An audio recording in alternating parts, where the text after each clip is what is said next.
welcome back. I'm Trevor Crane, and you're watching Greatness Quest. Every single week, I'm bringing you somebody extraordinary to explode your business. And this week, we've got Mike LeMoin, who is an online business expert helping small local businesses blow it up online. And he used to be a fireman. We're going to find out that whole story today. Thank you for being here, my friend. Absolutely. Thank you so much for having me. Excited to be able to share and to hopefully, help some people in their businesses today. Well, that's the whole purpose of the show. And I want to go ahead and jump right into something that they can use. So someone's watching this, Mike, they're an entrepreneur or they want to go ahead and blow up their business. What do you do with your clients, and what do you recommend that someone watching right now, what should they go do? Yeah, absolutely. Well, I think, number one, a business owner is going to have to be able to take action. And I think, everybody has all these strategies and tips, but the reality of it is somebody's going to have to be willing to move and do something new. And I think most local business owners right now, they're not really embracing the online change. And so there's a lot of things happening online that they can embrace to help their business. So there's a couple of things, and we can definitely talk about them throughout this. But, number one, having a book is going to be huge. Number two, video is huge. Getting your reputation is huge. But why is all that important? And the reason it's important is most local businesses right now, they feel like they're getting ground down on price, that they're competing on price, and they're in a price race to the bottom. And so all the things I just described are tools, but the reason why you want to be doing these things is you need to stand out and be different in the marketplace. Because local businesses, if their consumer, the customer, if every local business looks the same, the customer only can compare them and make differentiations and buying decisions on one thing. And it always comes down to price. That's why business owners get phone calls and go, how much do you charge? It's because they don't stand out. They're not different enough. So the consumer is trying to make a good decision, and they're doing it on price instead of value. And so by implementing tools and strategies, a business owner can raise the value of their business in the consumer's eyes, and they no longer have to compete on price. They can now compete on value, and it's going to differentiate them and help them stand out in the marketplace in a huge way. All right, great. So I'm going to break this down. You said the first thing is to get into action. Yes. And so then a confused mind says, well, what action? Okay, so you guys just started. Do what? And then you mentioned your book, which obviously I've been doing a lot of interviews from best-selling authors and how business owners have transformed books into making them stand out and attracting more clients. And that's this whole month is basically doing that. And by the way, Mike is actually one of our co-authors of our new book, Your Epic Book Launch, so that not only will you learn to write your book and put it into your business, but you get that strategy, Mike, that you're talking about right now that someone needs so that they know how to use the tool. Because just having a book, absolutely. People are like, man, what am I going to do with this thing? So hold on, you gave some more stuff. You also said video. So let's get into these in pieces here, because as you said action, I'm thinking, well, what action? And then a lot of people think a book is like a big pain in the ass. We're going to help them that it's not. But should they start with the book? Should they start with video? You mentioned reputation. That's what your best-selling book is all about. I'm not sure, Mike, we've talked a couple times if I already mentioned it or not. Mike, you has a brand new #1 best-selling book called How to Get More 5-Star Reviews. So the dude knows what he's talking about, and his focus has been a lot lately, correct me if I'm wrong, Mike, because I don't want to BS anybody, that you've helped a lot of small businesses do book marketing and how that will help them. So, I mean, we got a lot to talk about. What do you want to start with? Well, let's start with the book marketing, because we got to talk about differentiation. And I think a book is a great way for a business to differentiate themselves. And I know that so many business owners look at, and they hear marketing strategies, they go, that's great for that guy, but it won't work in my business. And so I just want to talk to you guys about a launch that we're in the process of doing, but it's for a gentleman who sells saddles, like saddles that you put on a horse. And we're writing a book because a saddle is a multi-$1,000 investment. And with the prevalence of the internet, and there's always been people selling saddles at flea markets, how does he establish that his saddle and what he's talking about is the right way to go about it? And so we're doing a book with him right now. And what it's going to do, the book is going to be about how do you buy a saddle? How do you evaluate a saddle? What are things that you need to think about? because this gentleman is clearly the expert in saddles. It's just the rest of the world doesn't know it. And so the rest of the world, we believe, are making poor buying choices because they don't have this information. So when he writes this book, once we publish it and we get it to become a #1 bestseller, he is now the best-selling author of the book, How Do You Buy a Saddle?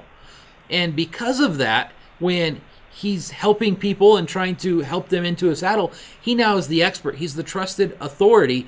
And I promise you, Trevor, he's not going to be competing on price. He's not going to care what it's being sold for at the flea market or on the internet, because the customers who come to him are looking for value, and they're looking for trustworthiness and credibility. They're not looking for price. So it's going to explode his business.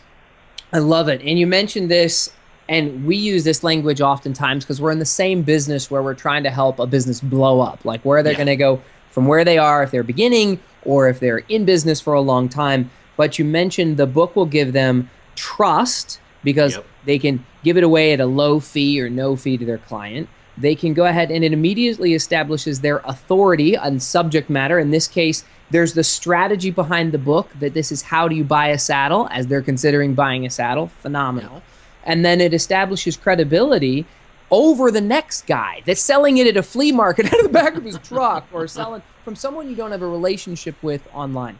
So I love it, my friend. We only have just a quick second before we're going to go on a break. So when you come back, we're going to learn more about how you can use it in marketing. How do you market the book? That's kind of the strategy behind it for a saddle, a business owner. I wouldn't have thought that very, very well thought out. And then we're going to talk about the use of video and how people can protect their their reputation online. So you're going to get all that when you come back. And you're watching Greatness Quest on the Whatever It Takes Network. So see you in a sec. Hey guys, welcome back. You're watching Greatness Quest, and I'm here with Mike LeMoin, who is an online marketing expert for small businesses. I think you said it when we were first talking that a lot of people aren't really embracing and engaging and doing it effectively to use the power of the internet to promote their business. And specifically, you were just talking about book marketing, which is what this whole month is about. Tell us how should somebody be marketing their book? I know we're going to cover it in the co-author book we got coming up, but what would you say? No, absolutely. Well, there's a ton of ways to market the book. Number one, I think the simplest way is to be able to hand it out to potential customers, clients, or patients who are evaluating you right there. And it just instantly, to have that giveaway of a book and to be able to hand it out, it just brings the deal to a whole nother level. Another way to be able to market the book is to give the book away via online means. So from somebody's website, you can say, hey, get a copy of my book for free, enter your name and email, and then get them to enter their contact information. Now you have a way to follow up with them, and you're able to give the book away. You now have marketing mechanisms in place to follow up and stay in front of them and to automate that. Now, I'm going to interject here because I just was speaking last night, and I was at a small group, and these women said, well, how can you make any money if you're giving your book away for free? And I've had this with clients. They're like, I can't give it away for free. I can't give it away for $1. I have to sell my book. I need to charge at least $7 or $10 or $20. So talk to that. How can I make money if I'm giving my book away for free? Absolutely. The book is a marketing mechanism. It's a marketing vehicle. So the way you're going to make money is not because of your book. It's because of the credibility, the trust, the authority that your book brings you, so you can get more people to buy your products or services. So the book is not the money maker here. The book is the start of a funnel to be able to help you become the person that people want to do business with. And as a result of the book, you're going to be getting a lot more business. And if you look at like the radio, you don't do a radio ad so people can hear the radio ad. You do a radio ad so people come into your business and do business with you. The book is the same thing. You're not doing the book to sell. You're using the book so people will come and do business with you. Well, and I think that your book is like your new business card. And absolutely. And it's so much more powerful than a silly business card in the first place. I'm asked for business cards all the time, and I think that they can be a phenomenal tool. But that's not been my experience using them. I mean, I often say I don't have one so that I can get your contact information because I want your information, so I can grow my list. And when I give you my business card, it has no tangibility compared to, let me see, I've got my wife's new book here. There's something about this as the business card. I think we printed this online. It only cost a few dollars to print this off. She can order them one at a time. And now when my wife introduces herself, she has a powerful mechanism that just screams trust and authority versus, what do I have here? I mean, I'll hold up this business card. This is a phenomenal lady and she has a phenomenal business, but which has a better impression? And for the, you just were talking about, I also think the sense of reciprocity is so cool. The story you're saying before about the saddle maker, I think is great because a lot of people say, well, not for my business. I don't need a book for my business. That's not that big of a deal. Or this marketing strategy, you mentioned video we're going to talk about here, isn't what I need for my business. That's not relevant. What would you say to that when someone says, I don't need that strategy and I don't need that online thing and I shouldn't worry about my reputation management, which is what your book is all about. What do you say to that person? Because I'll give you one more thing. My dad will probably watch this video. He's a farrier. He's a horseshoer. And he is the first to say, that won't work in my business. And I see that all. Do you get that? Do you get that complaint as well? All the time. All the time. All right. And I think what I would say to that is there was people as the cars were coming about who said they'll never get a car, they don't need a car, and they were going to stay with the horse and carriage. And what I'm saying is times are changing. The way businesses are being found are changing. And the person who says that won't work in my business, they're looking in the mirror and they're saying that they wouldn't respond to that. But the thing is most business owners, they need to understand they are not their customer. So in your dad's case, what's your dad's name? Rick. So Rick, if I was talking to you, Rick, I'd say, I understand that you're probably not going to go online to find types of things like that, but your customer base is going to instantly pull up their iPhone, pull up their cell phone, and they're going to go horseshoes wherever you live, and you want to show up. And just because you show up is not enough nowadays because the competition is fierce. So showing up is great, but showing up and saying, hey, get a copy of my book before you make a buying decision that could hurt your horse, huge. And that would convert all those people who love their horses. And so that's what my message would be, is we are not our customers, and the world is changing. Well, okay, we're going to talk right to my dad right now so I can shoot this to him. At one point, I talked to my dad about identifying his target client. Now, my father's been a horseshoer since before I was born, and he broke his neck recently. My dad is still playing polo. He's in his 60s, and the guy this is completely irrelevant, but I'm going to tell it anyway. He was playing in a polo match, and he went to make a back shot, and he ran into the goalpost and broke his C1 and C2. Broke his neck. And we were thinking he wasn't going to walk again and he wasn't going to use his fingers and toes. He's actually okay.Hold on. That has no relevance here whatsoever. Okay, my dad. So we were talking to my dad. He said that, I distracted myself from my story. Where was I getting at? Come on, help me, Mike. Target audience. Okay. So I told my dad he's got to focus on his target audience, and he used to. Thank you. He used to. He's put shoes on horses for some of the top dressage horses, some of the polo horses. He's had some of the most elite clients in the world that spend so much money.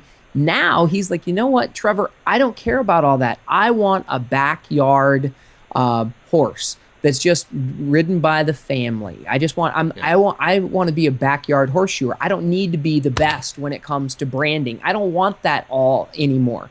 What would you say to him before I even give you anything? Because I'll tell you what I told him. But I would say that the person who wants your dad, well, he may want the backyard person that is kind of a general client, maybe not a high end.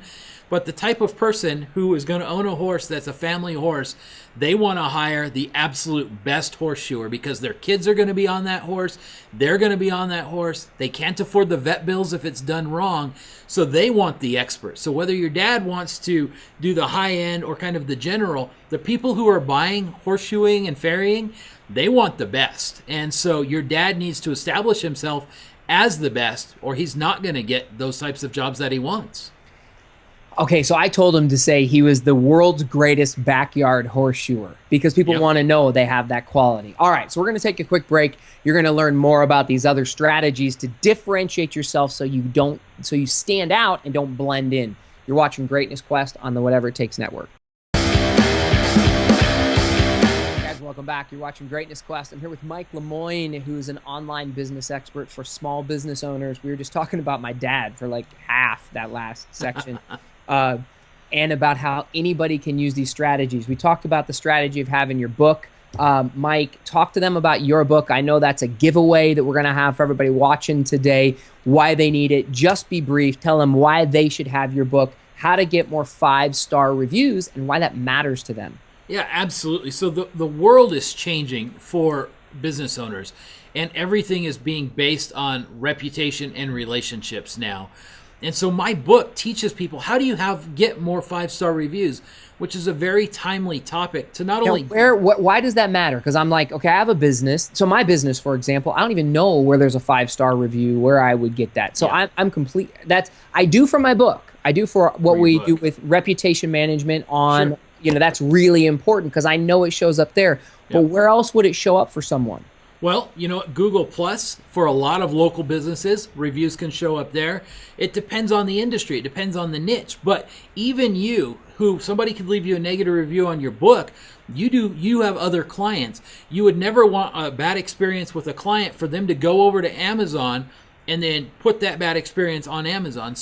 And let's say that I did have that. Okay, so because it's not going to happen. We both know no one will ever criticize my book. But let's say that some complete crazy cracked out person did, and then what if I get into a fight with them? Because I've seen that. A friend of mine was consulting with a really big firm, and the president of the company heard a bad review and started fighting. Like, hey, F you, man. Wow. And it only escalated. So what would you say to someone who does get a negative review? What should they do? Absolutely. Well, the first thing you got to do is de-escalate that. And I think as human beings, if you leave me a negative, my first thing is I want to go defend myself. And then you're going to feel like you have to defend yourself. And like you said, it escalates. So the thing you need to do is you need to write a review not to the person who left you the negative or a response, not to the person who left you a negative, but you've got to leave a response for the tens of thousands of people who are going to read that for the next decade. And so you've got to be very clear in your response. You've got to be empathetic to the person who left you the negative review. You want to establish this is not the way we do business. These are the steps we took to take care of it. And here's what all of our other happy customers have to say, because there's going to be a very large online audience reading your response for the next decade. And that's who you're writing the response for. And so many people miss it. For the next decade. And I was speaking with a woman last night who said she wants her son has a chance to write a book about astronauts, and they have a family member who's a famous astronaut. I don't remember the name right now.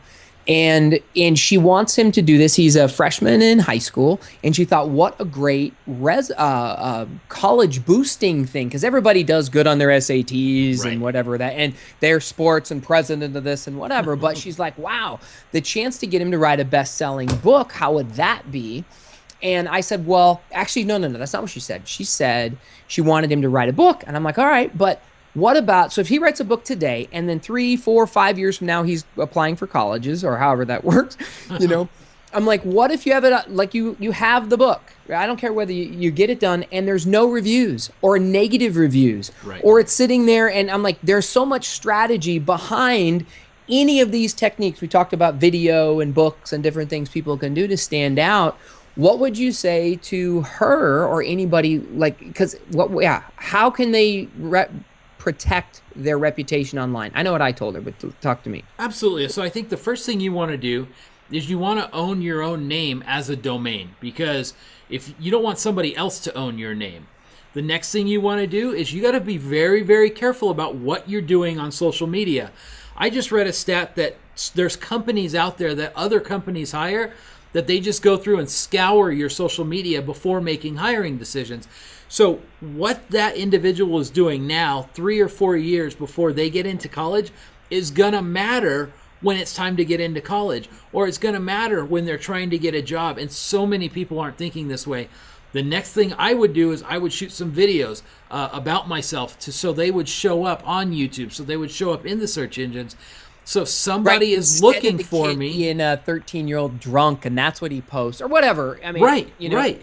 To be conscious that he doesn't have nudie pics. I don't know.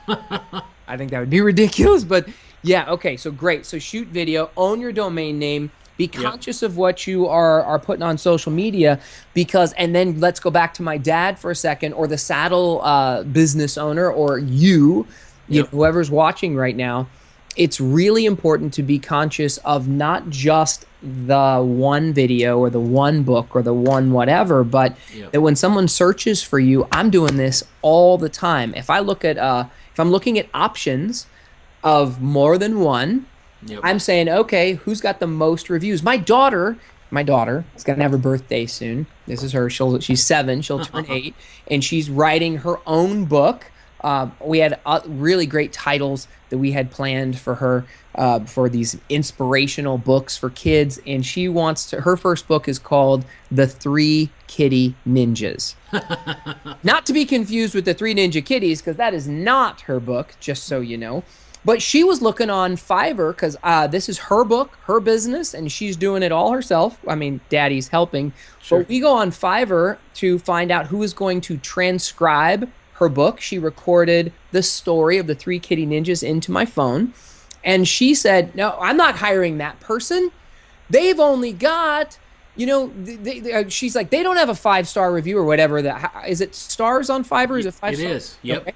Yep. She's like, I'm not hiring that person. And look, they've only done like 10 jobs. I want to hire that one that's done like 1,000 jobs. I trust that person. So a 7-year-old can understand it. And that's how she's making her buying decisions. Yes, the work is important, but she's not even looking at their work until she answered those questions. So, absolutely. Do we have time for a quick story, and I'll tell you why that's working? Yes. So everybody knows the company Carfax. I apologize. And it's basically the report card for vehicles. And when I speak, if I ask who's heard of Carfax, 90% of the audience raises their hand. And I know most of the viewers have heard of it. You've heard of it for sure. So what happened is when they came to market, they could have gone to guys like you and I, Trevor, and tried to get us to sign up for their service. But we don't buy a vehicle every day. We buy a vehicle once every few years. Yeah. They wanted the dealerships. They could have sent a bunch of salesmen into the dealerships to try to sell this service, but they didn't do that. What they did is they just spent hundreds of millions of dollars on radio, TV, newspaper, internet, every medium possible to say, before you buy a car, check the Carfax. And what happened is consumers started going in saying, let me see the Carfax. Dealers didn't have it, and consumers were leaving because Carfax also said if they don't have a Carfax, the car's a lemon. So what happened is Carfax painted dealers into the corner to have to go sign up for their service because that's what the consumer wanted. Well, the same thing is happening now, and the dealers who didn't do it didn't survive. Well, the same thing is happening now to small to medium-sized businesses, to authors on Amazon, to everybody who's online, because companies like Google, Yahoo, Bing, Angie's List, TripAdvisor, Urban Spoon, they are collectively spending hundreds of millions of dollars to tell consumers one thing: before you do something on the internet, before you buy a product, before you book a hotel room, before you do business with a local business, check the reviews. And so business owners who aren't paying attention to this, they're not going to stop the giant, massive audience that's being taught to check reviews. And so that's why your daughter knows, I don't want to do business with this guy. I want to do business with that guy, because at 7 years old, it's already embedded into her that reviews matter. It just proves that this is what society is thinking about. And so businesses better be paying attention to that, or they're not going to win. They're going to be the same place the dealers are who didn't embrace Carfax. Well, when she was 4 years old, I had her at a dealership buying her first car. So of course she helped to the story. But I see it in everything. It's on LinkedIn. I'm looking at how many reviews or recommendations someone has, and I'm looking, at LinkedIn for the first time on my professional profile in forever. It's just something that I I didn't look at and wasn't paying attention to. And the fact it's really important to look at your whole brand, because some Yes. people, that's where they're going to search you. In fact, we do LinkedIn marketing now that is all targeted, because the people that are using LinkedIn, that's their gold standard. If you don't show up there right, if that's not positioned right, if you don't have the right strategy, and if you haven't protected your brand of you and what's important to you, you're screwed. And vice versa, you could be on Twitter, it can be on Facebook, it can be on Instagram. If that's where people are making decisions of looking at you, you don't know what channel they tune into. They can buy your book on Amazon, they can buy it on iBooks, they can go to Barnes & Noble or not. That's the key, is we have the opportunity in online marketing to put ourselves everywhere for almost no cost. I mean, there is a cost, but we get to go ahead and put ourselves there and be found versus not. Yep, absolutely, absolutely, and business owners aren't embracing this. The ones that are embracing it are going to win. The ones who don't think it matters to them or it doesn't affect them, they clearly don't understand, because it does. The audience, their customers, clients, and patients are online now, and so they have to embrace that. And the businesses that do embrace that are going to be far, far more successful and superior than those that don't. Okay, so let's go ahead. We've talked about a lot of stuff. I don't want to have this be a marathon interview here. We mentioned doing some things to stand out. It sounded like your whole philosophy is that most businesses blend together and they don't differentiate themselves enough, so that the differentiation sometimes comes down to money. Like, okay, am I going to save a buck going from here to there? I do it when I fly on an airplane, right? I could fly on US Air, I can fly on American, I can fly on Delta. Where am I going to save $5-10? However, when I know I get the opportunity to fly on JetBlue, and I know they give me free snacks, and I know they got that cool little video thing in the back of I would prefer to go there than some of the cattle cars that I'm being treated. So, what should somebody do? Give me some gold. Absolutely. So number one, they need to ensure that their reputation is good, because by having a good reputation, you instantly stand out in the marketplace. The next thing you should do is you should be using video. And now when I say video, when I'm speaking and teaching people, they get scared. But you can use video on a laptop computer, you can use video on a cell phone, but video is a communication device. Every business owner is communicating with their customers, their clients, their patients anyways. What video does is allows them to do it on the internet. It allows the video to be working for them when they're not. But video allows... Let me just interject, because you said reputation is really important. So the how-to of that, you guys are going to get in his free book. So get Mike's free book. Go to greatnessquest.com/5-star reviews, because that's what you want. And you can learn the how-to of that. And it's going to break it down, and you're going to address it. So that we can skip past. Now, you're mentioning video. So I just don't understand. Now, I obviously do understand, but be specific. Where can I use video? Because let's say it's my dad again, or a business owner that doesn't have video, or they don't feel like they're doing it effectively. I get it that we're on video right now. We're building a relationship with each other and with any of our viewers. But how can the average Joe use video? Absolutely. Well, the first place to use video is on the homepage of your website. And what that does is when people go to the website, it allows you to build trust, build that connection.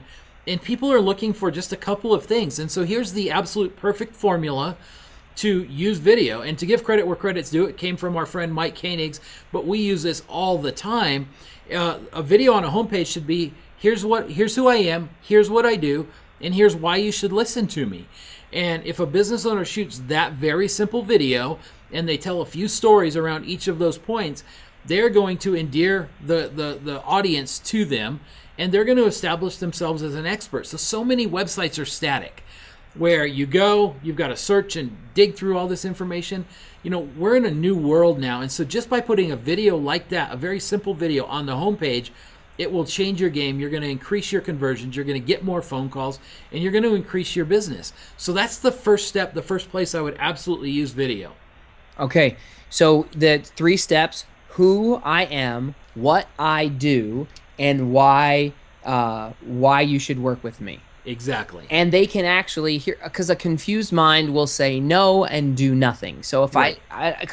okay, I got to pull up the video. Let's say I'm using my phone, which, by the way, everybody, you can use your phone, whether it's an iPhone 4, 3, 7, whatever they have. You can use any video. We're talking on video from my webcam. So you can go ahead and shoot yourself on video. It's kind of cool. You can watch yourself sometimes too, right? But now you're like, okay, but what am I going to say? What kind of background should I have? What are the answers to that you have? Because this is what slows me down. Sure. Because I don't know what to do. I don't know what to say. I don't know what, I don't know. Come on, tell me. No, absolutely. Well, people think the video needs to be Hollywood quality and everything has to be perfect. It doesn't. The video needs to be authentic, and you need to care about the person watching it. So you could literally use your cell phone, stand against a wall in your business, stand next to your logo, just some nice little background, and shoot the video.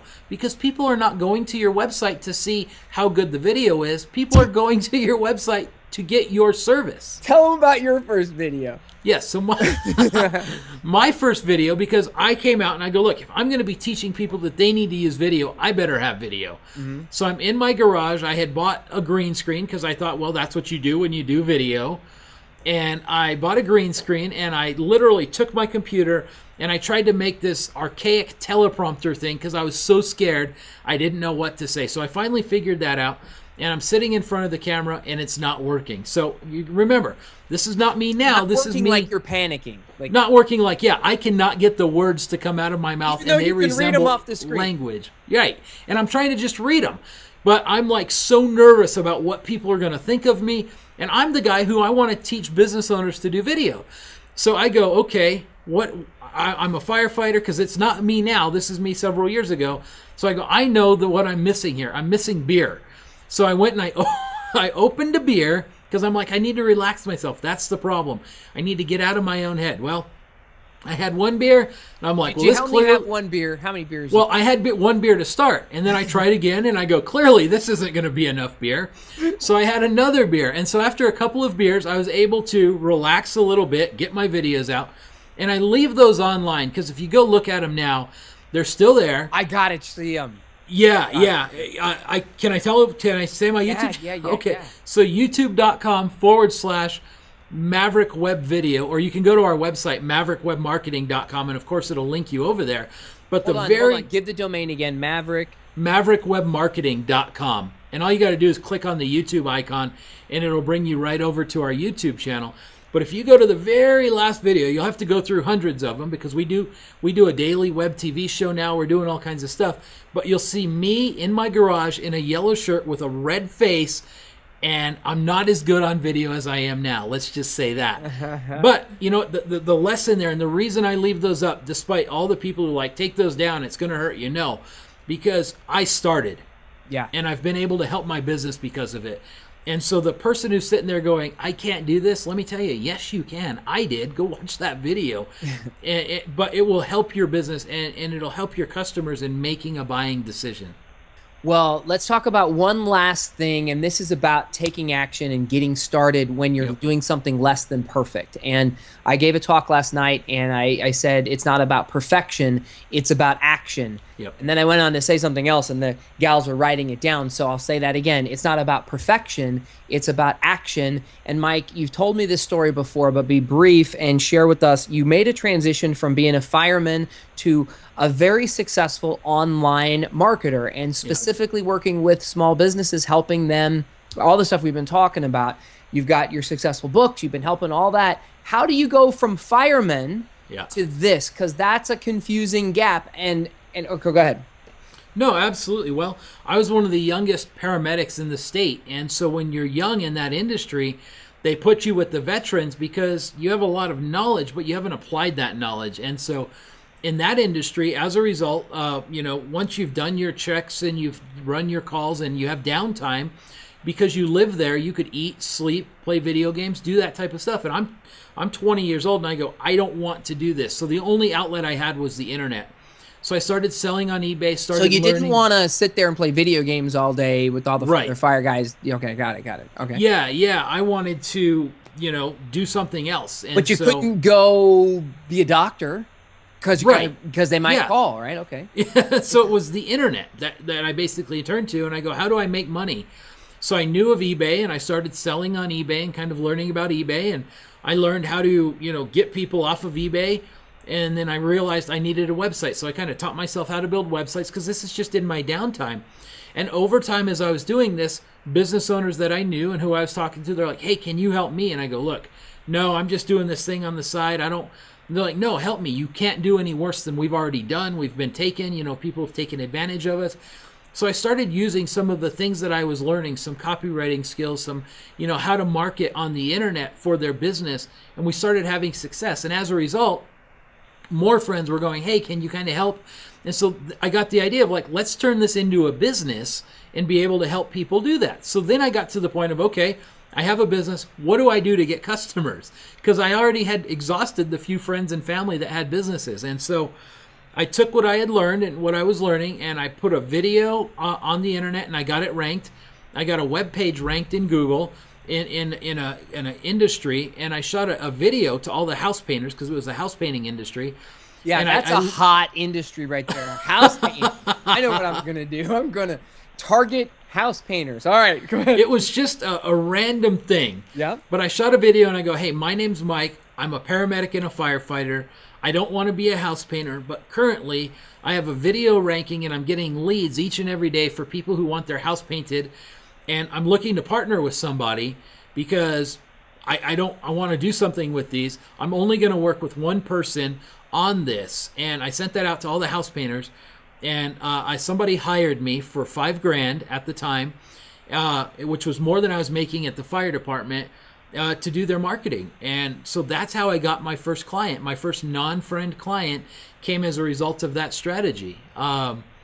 What I like about it, and you did tell me this before, and is that you just told everybody exactly what you were. You didn't try to pretend to be anything you weren't. You said, I'm a fireman, I'm a paramedic, I'm having these results. And you also used a little bit of scarcity. You said you sent this message to more than one house painter, and they saw it in the subject line. I'm not sure if you said that this time, but you said it before. Yeah. They could see how many. You're like, oh, I'm going to work with one of you. And you sold your first client.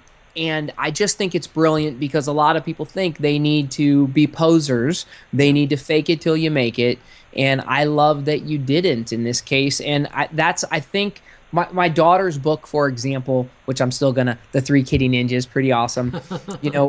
Her book is so unique because it's not written by me. I mean, I'm helping her get it done, but the things that happen to these kitties to become ninjas, I would have never come up with. And, it's hard to, I love a story when someone just says, I had success and I didn't know what I was doing, but I didn't lie to people. I didn't mislead them. I just, and hold on. You didn't not know what you were doing. You were authentic about the successes you'd had up until that point, and you got immediate results. So it's about taking action, ladies and gentlemen. What else would you say, Mike? I mean, we've had a great interview. Any last words of wisdom before we sign off here? I think that it can be overwhelming to look at all these things. And so I think that what we've talked about here is plenty to go take action on. And so just, do what we're talking about here. Get your first video shot, because your first video is going to be your worst video. You're going to have other opportunities. Your videos are going to get better. Get your book written. Work on your reputation. Start implementing these things, and you're going to really change your business, change your life because of these things.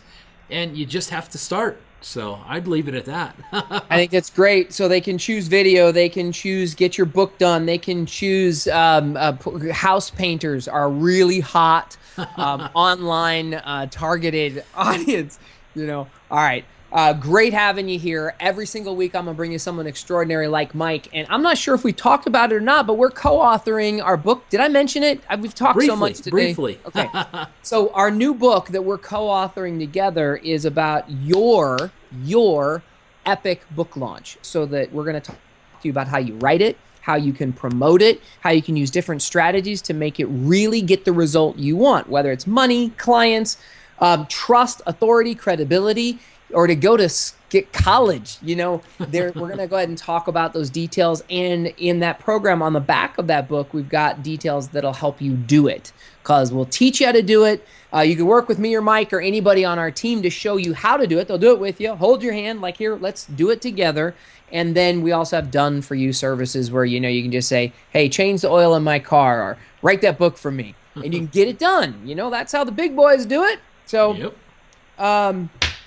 I said last time to talk, but man, anything else? Come on. No, I think that's about it, man. I appreciate you having me here. I don't want to overwhelm people because I want them to be able to go out and take action. So I really appreciate the opportunity to visit with you and to be on your show. It's been awesome. Hey, you're a lot of fun. We did this multiple times today, so I'm glad I nailed this one. And if you're watching now, we'll see you next week on Greatness Quest, where I'm going to have another amazing guest. Then you can extract their awesome and put it into your business. See you next week.